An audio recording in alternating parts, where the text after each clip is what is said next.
You're welcome to this part of our training program. You will recall, if you had followed our preceding presentations, that we spent quite some time discussing classroom management. We handled three parts in that deliberation of classroom management. And so closely following classroom management is the idea of classroom discipline. Many teachers also find it very difficult in this area because arising from classroom management, you have cases of misbehavior in classroom. But one thing we have found out is that there is often a reason for any behavior, whether a positive behavior or a negative one in the classroom. And so it is often more appropriate for a teacher to find out the background of any exhibited attitude in the class or behavior before trying uh, to resolve it. And so in this video, we're going to be spending some time helping you appreciate how you can address issues respecting behavior in your classroom, especially for those ones who are secondary school students. You will agree that these ones are beginning to have an authoritative mind of their own, and so they are more prone to react to your own attitudes in class, to the way you treat them. In fact, the better they have grown to a stage where they feel that they should earn some level of respect and giving some level of freedom. And you, as a teacher, need to realize that these are not nursery school kids who simply are commanded to do virtually everything to some teachers. But here you have a class full of students who are adolescents. They have their own challenges going through their phase of adolescence. And so they begin to want to get more freedom from their folks, including their teachers in school.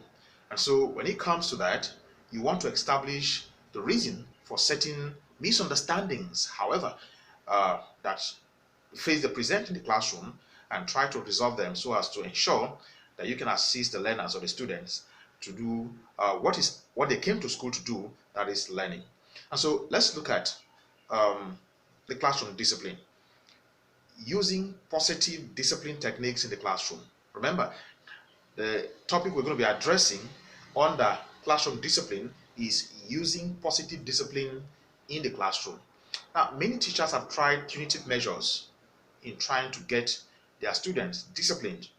Many have used the reward and consequence rule, or action consequence rule, and then others have also applied the reward and the consequence for positive and negative behaviors respectively. That means if a person behaves badly or misbehaves in class, he gets a consequence of punishment, most often than not a corporal punishment.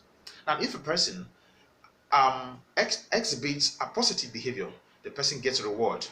This has worked for a few, but at the long run, we have examined through a survey and the attitude of a variety of students from many schools in and out of this country, and we've come to realize that this doesn't take the students too far. That means the idea of reward and punishment doesn't go too far. In effect, students act because they will get a reward, and sometimes they are simply settled in and they are comfortable with getting the consequences that arise from their actions. And so, how can a teacher use an alternative method in assisting the students become disciplined? Because discipline is very connected to performance, to academic performance in class. And so let's take an alternative view by discussing the positive discipline technique. We will look at punishment, including the consequence and the rewards rule, as a negative discipline technique. And so we'll be looking at the positive discipline technique. But what do we mean when we say the positive discipline technique to be used in the classroom? Positive discipline technique is a practice of training or teaching a student or a learner through self-discipline, practice, self-control, and positive choices to obey the code of behavior or rules in both the short and long term. It is a practice of training and teaching a student, that is, it involves training the mind about the importance of certain codes of behavior, how this code of behavior ethically impacts on others. That means that instead of spending time preventing or addressing behaviors, a teacher rather spends time training the mind and the heart of a learner about what is ethical behavior and how our behavior impacts positively or negatively on others, and how in effect such negative impact on others will also reflect on our personality, and so it becomes a subject of ethics. We understand that ethically people view matters from different perspectives, but a general rule is a person who wants to be respected acts with respect. And so that means that ethically, these are things we need to do to others because it is ethical that we do them. That means that if we do them, how it rubs off on others also tells about who we are and what we represent. And so when a teacher spends time training or teaching a learner or a student about a certain rule of behavior, a certain code of behavior, because it tells about the person who he is and it influences others, is the basic idea of positive discipline. And so a teacher can use positive discipline to develop the learner's behavior through self-control and self-discipline. The positive discipline is more effective way of managing misbehavior of learners. And so rather than using punishment or rewards, it is very important that teachers adopt a positive discipline approach or technique in managing classroom.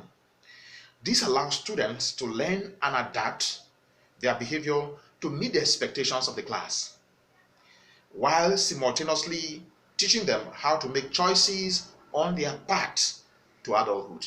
Now, the important thing about um, positive discipline is that the teacher uses the methods that the learners have come to appreciate to guide the learner into the pathway of adulthood. And one quality that is essential in doing this is that the teacher has to have the interest of the learner at heart, and that interest has to be clearly evident in the way he acts towards the learner, towards the student. Now, if a teacher is intending to control a certain behavior that the student is exhibiting, the student needs to see in that control measure the love transcending every aspect of the teacher's actions, culminating in his voluntarily giving in to that alteration in his negative behavior to make it a positive one. This is the crucial part of classroom discipline. And so, if the adult is a student who is growing into adulthood, is to make choices and decisions that will impact positively on his life as he progresses into adulthood, then he needs to see that whatever choices the teacher is advising him to take is leading him to that direction. So, classroom discipline, like we have mentioned, if a student misbehaves in the classroom, a teacher must have a few techniques that he will apply in eliminating or curbing the unwanted behavior, or make them do the things that he wants them to do. Oftentimes, some teachers have resorted to punishment, to reward and consequence rule, or verbal discipline, that is verbal scolding, often in class, to curb this behavior. Nevertheless, the most effective method in positive discipline. All these stated disciplines that we have mentioned, the punishment, the reward and consequence, the verbal discipline, can be regarded as negative classroom disciplinary techniques.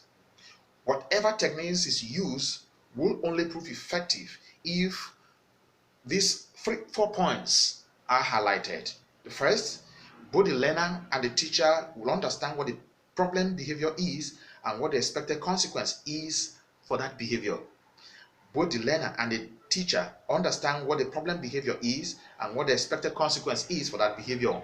The second, the appropriate consequence is constantly applied every time the behavior occurs. The third, the manner the behavior is delivered matters, whether it is done calmly or aggressively.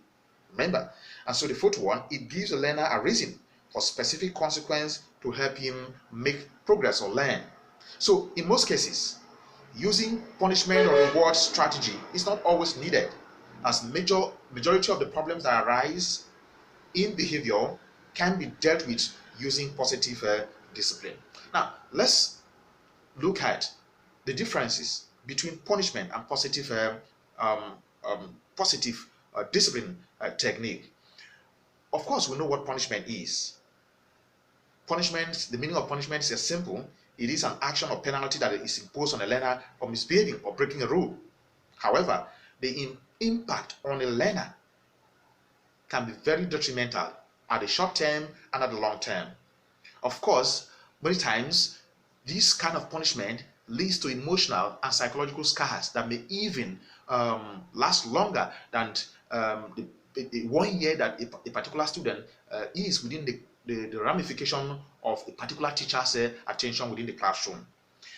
It can also inflict emotional and psychological pain that will last into the future. So punishment is used to control behavior of learners in two ways. Negative discipline involves verbal disapproval or reprimands. Second, corporal punishment involves severe emotional and physical pain. And over time, what educationists and psychologists have discovered is that it doesn't even solve the problem at the end of the day. Now, it simply helps or increases the restlessness and the unruly behavior of certain students. And so it is not an option, it's not the best option for classroom discipline. What about positive discipline technique? Alternatively, it involves the practice of training the mind of the learner or teaching the learner to obey rules and code of behavior because it is ethical to do so. Emphasis here is placed on the impact of the ethical conduct on others, both in the short term and in the long term. And so when we begin to look at our actions in the light of how they affect other people, how they can help, or how they can mar our relationship with others, then it will be easier for an individual, a young adolescent or a child, to begin to contemplate his actions whenever he wants to exhibit them, because he knows what impact these actions will eventually have on others who are around him. He can either assist in his relationship with others or strain the already existing cordial relationship with others. And the importance of cordial relationship with others to the effect that it also enables a learner to thrive in class. If a teacher highlights this importance that we cannot learn in isolation, for us to make success in class, we have to have a social habit within the class and out of the classroom, within the school community and out of the school community. That alone can assist a learner or a student to begin to examine what his actions are and how he can improve them to enhance his relationship with others within his immediate or extended society. And so, like we said earlier, the emphasis here is placed on the impact of fair conduct on others, and so it becomes a matter of ethics. Importantly, instead of controlling behavior that is indecent, teachers use positive discipline to develop a learner's behavior through self-control and making of personal choices. It teaches the learner or the student self-control, self-discipline, and begin to teach the learner how to make choices and how those choices can impact on his life at the moment and even in the nearest future. So, preventive and constructive approaches that use positive discipline create a positive school atmosphere and teach students conflict resolution and behavior skills. In the end, a positive discipline encourages rather than mass relationship within people or between people. And so it shapes the child by using encouragement rather than meaningless and painful consequences like punishment. Now, a couple of days ago, a teacher spoke to me in confidence respecting the effort that she was making in helping certain students within her class to do their assignments. Now, the teacher confessed that she had tried to persuade the students to do this assignment, but it appears that she has failed in the process of doing so. Now, the point highlighted here is that many learners that we come to identify, like we said earlier, the attitude, behavior that they put on are founded on something that we need to find out. If we try to help a child in class, a student in class, to make academic progress, and it's not working. There are some behaviors that the child is putting up or the student is putting up. And the question is, what is the foundation? What is the fundamental foundation for this attitude? It is important that sometimes we find out, because what the students exhibit is a pile of psychological drama that may have existed or may have played out in the child's life that is simply putting out in his behavior or attitude. Now, a teacher who wants to help such a child will need to find out the basis for such behavior. Is the child influenced by others, like peers? Is he suffering from what we may refer to as inferiority complex in class because of his background? Could it be that some other students in class are making a showy display of their status, social status, or their parents' social status in class, and so it is telling on these ones who do not have same show to present in class? Now, if that is the case, the teacher has to identify this and do a correction of these in class to enhance the personal worth of this one who is suffering because of inferiority complex. Another reason could just be that the child is surviving in the house. Is not thriving. It's merely surviving. The child could be suffering from parental neglect. Otherwise, it could simply be a house help or something that the child suffers at home is simply telling on the child's psychology as he comes to school. Now, there are a few ways a teacher can try to help out. It could be that he could get closer to the student, try to be a friend, try to find out how the student is living at home, is doing the social environment outside the classroom. What are the factors that are influencing his social, his academic, and his psychological life? Now, if they are identified, it will be very, very crucial for a teacher to see how he can assist the student to go through this phase.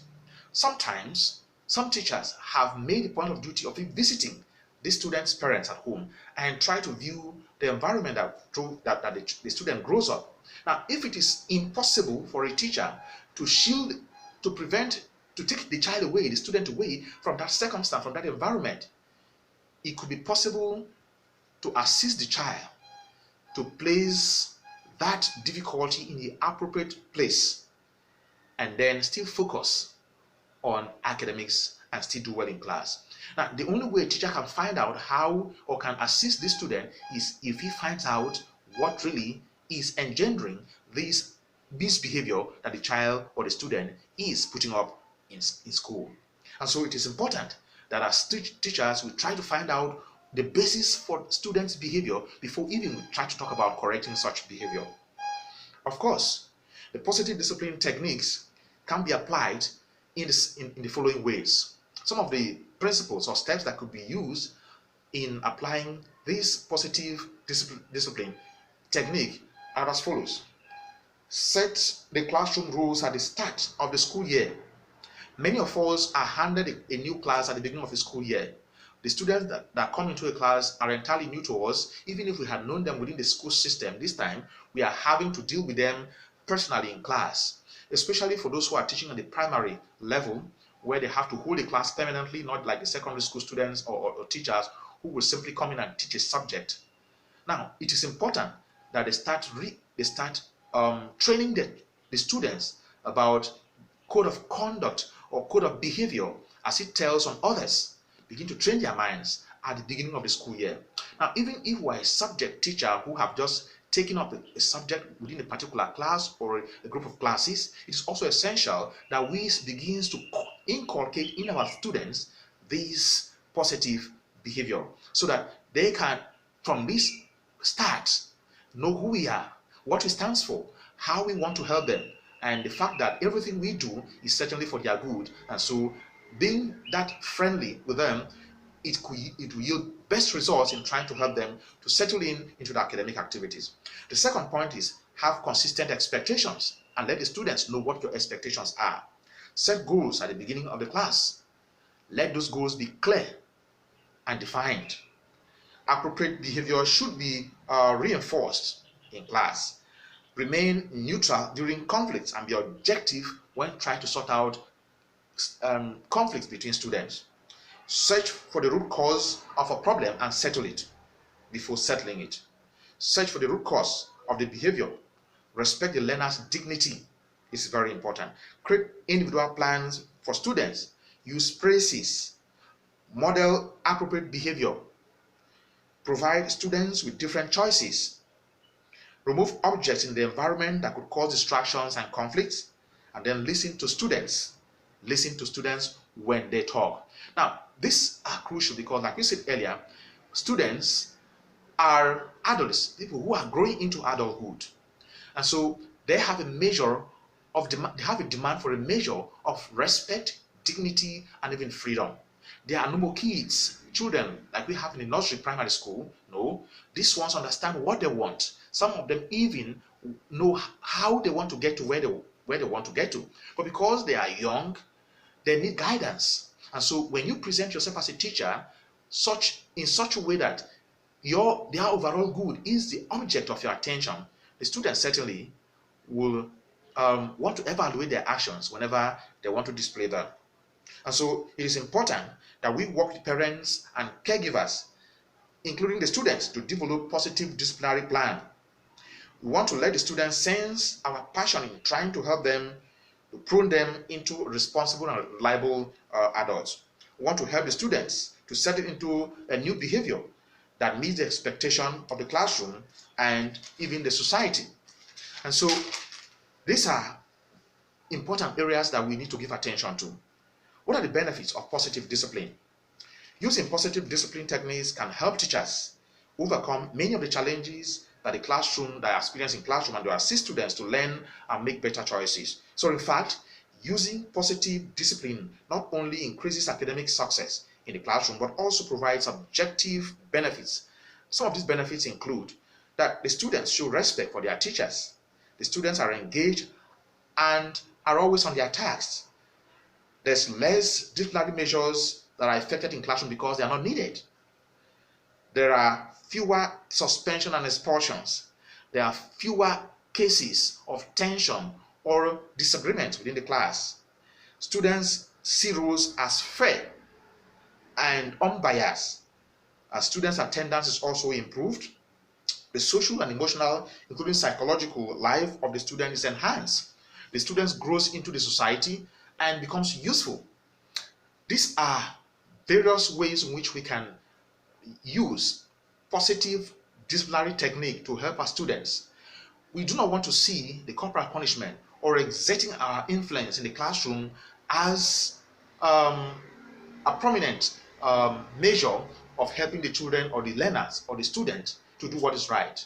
When we use the right approach, the positive discipline technique, this is a technique where a teacher trains a learner or a student about the importance of code of behavior, how it impacts on others, and how it is ethical for him to observe these rules because of the benefits that come from doing so. Now, what we have said in this video is that when we identify an unruly behavior or a misbehavior from our students, there are often reasons or there are foundations for this behavior. It is important as teachers for us to find out what platform these behaviors are coming and try to address them from there. Addressing just the behavior or trying to cut off the behavior would be like addressing the symptoms of a disease when the disease itself is still there. When we attend to the symptoms, we'll be wasting valuable time. We want to attend to the root cause. When we attend to the root cause, the student will see that we have a passion to help and that it's important that they cooperate with us in trying to help them perform creditably in their academics. Thank you so much for being part of this video. Like our other videos, we would like to leave an assessment or evaluation behind for you teachers. Please also do this exercise for yourself. You can call us or you can mail us with the numbers and email you see on the screen. Now, the assessment is, why is it important for you to form a good relationship with your students if you have to enjoy a cordial, if you have to enjoy a positive behavior in the classroom? We'll see you again in our next video. Thanks for being part of this.